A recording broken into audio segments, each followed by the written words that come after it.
So, yung what if ko is, what if maging BFF kami ni Taylor Swift? Sana hindi magtampo yung best friend ko kasi nandito yung best friend ko. So, pero bago ako mag-proceed sa question, papakilala ko muna yung best friend ko kasi pinatap ko na ito eh. Kung hindi niyo siya kilala, bakit? So, si Taylor Swift, singer-songwriter, naging kami kanina, and naging fan ako kasi maganda yung lyrics and bet ko yung melodies na kanta niya. And ang influence ko talaga dito is yung ate ko. So, yung sa what if ko, merong dalawang parts sa introduction. Merong, yung una, kung maging best friend kami ni Taylor Swift, ako magpapakilala sa kanya kay ate, not the other way around. Kasi lumaki ako na nag-aakawan kami ni ate sa computer, tapos nakikinig kami sa YouTube niya, tag-1 hour lang kami. Siyempre, wala akong wifi lang, pinaka-broadband lang. Tapos, kung ako magpapakilala sa kanya kay ate, ma-invite kami sa secret sessions ni Taylor Swift. So, yung secret sessions, kung hindi nyo alam, nag-invite si Taylor ng mga fans niya, limited access lang daw actually.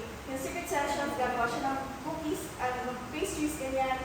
Bibigyan niya sa fans, mag-chismisan sila about sa bago ng album, bago na i-release publicly. And then, kung napakilala ko siya kay ate, baka nakaduwid namin siya ng speak now ng live. So, sabihin ko sample.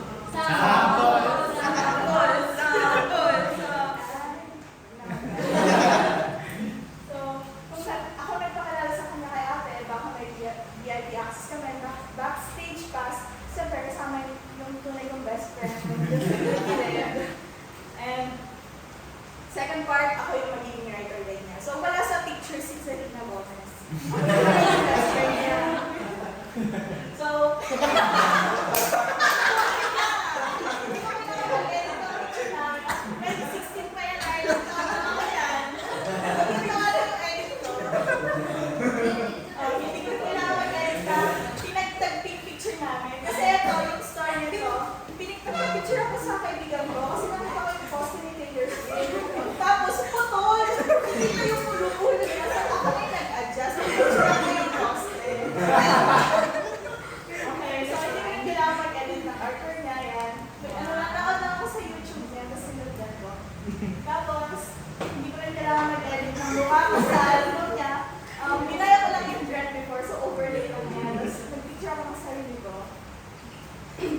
wala ko sa CR niya na. So kung ako yung writer line niya, kasama ko mag-celebrate ng milestones niya instead of resorting to profile banners or profile pictures. So ayan, lahat ng birthday niya, binabati ko siya. Nagpapalit ako ng profile picture. And then, kung ako yung writer line niya, baka naghahanap kami ng red scar. Pero sa ukay-ukay, tapos 10 minutes lang habang kinakanta namin ng audiobook, 10 minutes version. Tapos sabihan ko siya na, I'm gonna let you finish. Pero, tungkol sa mga political stances niya, and yung carbon emission. Siyempre, dapat kung friend mo, dapat ino-collab. Siyempre, kung ako yung best friend niya, mag-chismisa kami sa engagement party nila. Ay, engagement announcement niya ng playlist. Kasi growing up, sa dami ng taong nagdaan sa buhay namin. Alam ko, katatanda na siyang dalaga. Pero, what if naman yung BFF kami ni Taylor Swift? So, kung naging best friend lang kami, I could have had the same privileges as she did growing up. And, ma-realize ko na hindi ko kailangan mag-college kasi siya yung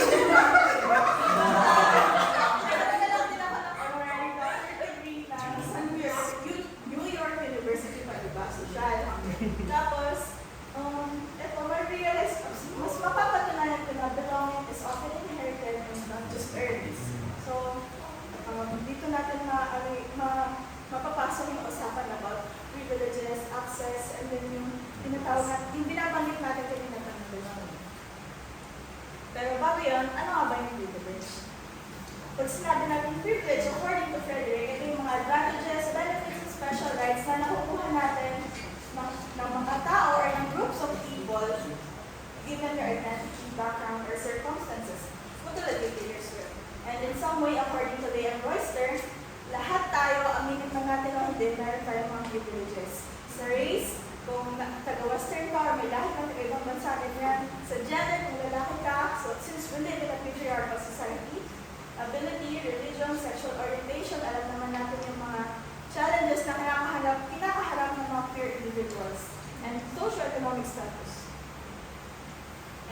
does this manifest in everyday situations? So nabanggit nga rin ni Royster na yung privilege na to, hindi natin siya basta-basta nakukuha and hindi natin siya napipili kung ano yung mga makukuha natin. Since they are rooted from systemic inequalities and social structures. And yung privilege na tinatawag nito is often invisible. So hindi natin siya basta makikita pag tinignan mo yung ibang tao. And example nito sa everyday situation, kunwari si Taylor Swift, kung gusto niya mag-shopping, hindi siya makakapag-shopping basta-basta. Hindi siya pwedeng pumunta ng 7-Eleven kung gusto niya. Siyempre, nulungugin siya ng fans. Pero tayo regular people, pwede tayong pumunta sa 7-Eleven kung gusto natin. So, nag-click tayo ng bulldog, ganyan. Tapos, pag si Taylor Swift, kailangan niya ng bodyguard.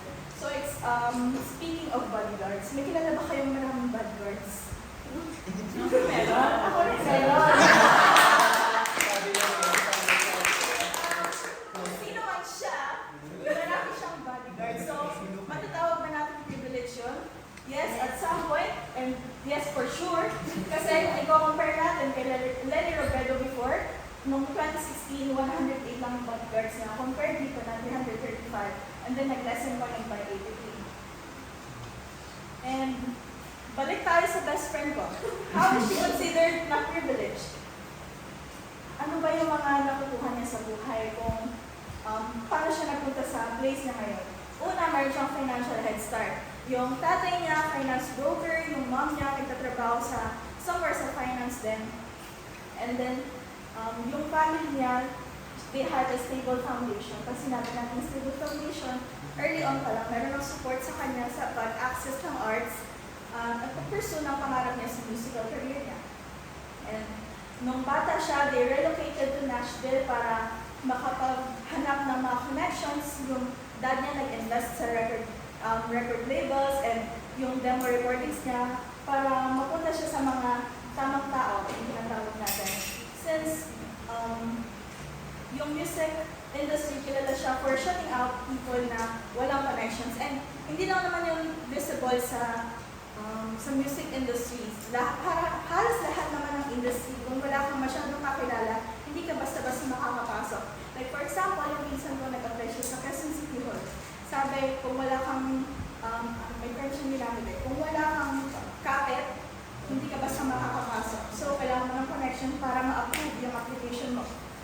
Next, she had that all-American image. Yung all-American image, ito yung standard na sinet ng society, kung yung acceptable sa, kung ano yung acceptable na itsura or personality ng isang tao. She is tall, blonde, slim, ano pa ba?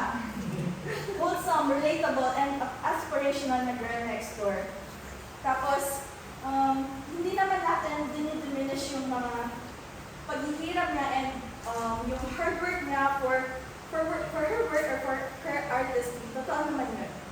But it does reveal how much her platform was made possible not just only by what she earned, but by what was inherited. And how is this different from our reality? Kung BFF kami, siguro hindi ko kailangan bumiskarte. Right now, nag-student assistant ako sa UP Procurement Office.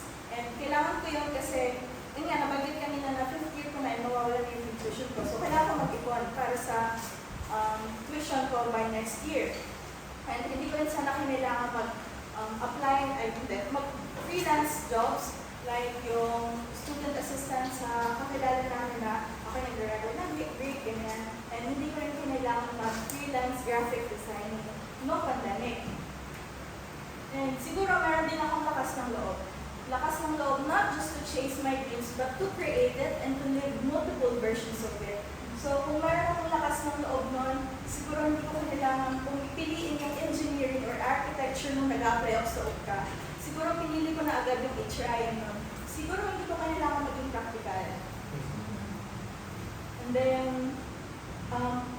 kung may lakas ng loob sana ako, hindi ko kailangan isipin na magkakaroon ba ako ng pera dito or mapapaon ba kami lalo sa utang kapag pinili ko kung ano yung gusto ko. And then next, hindi ko kailangan magsabi ng bahala na si Lord, bahala na si Batman. Hindi ko kailangan sabihin yan kasi pwede ko tawagan yung mga kakilala ko. May connections ako, pwede ko sabihin na, let me call my people. Kaya yan. Pwede ko rin sabihin na, I know someone who works in the industry. Pwede ko rin sabihin, wait lang, let me talk to my lawyer first. Tapos, who gets a seat at the table pa talaga? So, meron tayong tatlong klase ng seats at the tables. Una, yung identity spaces. Nabanggit ko kanina yung kung hindi ka pasok sa standards or sa norm na sinet ng society, so hindi ka na agad belong sa kung ano yung dapat na, kung ano yung, sino yung nakakasama doon. So, kung hindi ka katulad ni Taylor Swift, if you are black, if you are brown, if you are queer, if you are fat, or if you are part of the marginalized identities, kailangan mo pang patunayan na nararapat kang mapabilong sa space na yun. Next, for pop culture spaces, sa mga fandom, minsan ang hirap, lalo na sa K-pop, parang ang dami kailangan bilhin na merch, yung mga photo cards, yung light sticks, yung mga albums, parang pag wala ka nung nakaka-out of place. Tapos meron pa yung nabanggit kanina, yung ticket prices. Meron na nga limited na ngayong tickets, meron pang scalpers, tapos meron pa yung mga may connections na binibigay na lang sa kanila yung mga tickets dahil pwede sila mag-invite ng mga kakilala nila. And then, sa economic spaces naman, dito papasok yung pinakasikat na topic ngayon, which is yung mga nepo babies. So, dapat yung alternate title nito is what if naging nepo baby ako. Pero, parang ang hirap eh. Tapos, kung naging nepo baby, siguro, we wouldn't have to work twice or thrice as hard compared to other people just to get recognized. Recognition pa lang yan, hindi pa yung makakakuha ka ng seat sa table na tinatawag. And it's a hard pill to swallow. Some people inherit the seat at the table, while others spend their whole lives knocking on the wrong door. So, babalik tayo. In reality, hindi naman kasi ganun kadali. In reality, Filipino ako. Filipino tayo. Parang yun parang lugay na tayo. In reality, average income earner lang kami. And, in reality, hanggang Spotify rap ko lang si Taylor Swift. 2022, 2023, 2024, 2025, complete attendance. Okay, in reality, belonging is often inherited and not earned. So, kung magiging BFF kami ni Taylor Swift, siguro hindi ko kailangan mag-present ngayon dito sa harap niyo. Siguro may honorary doctorate degree na rin ako sa gusto kong course na hindi ko kailangan mag-college. And siguro, kilala na ako ng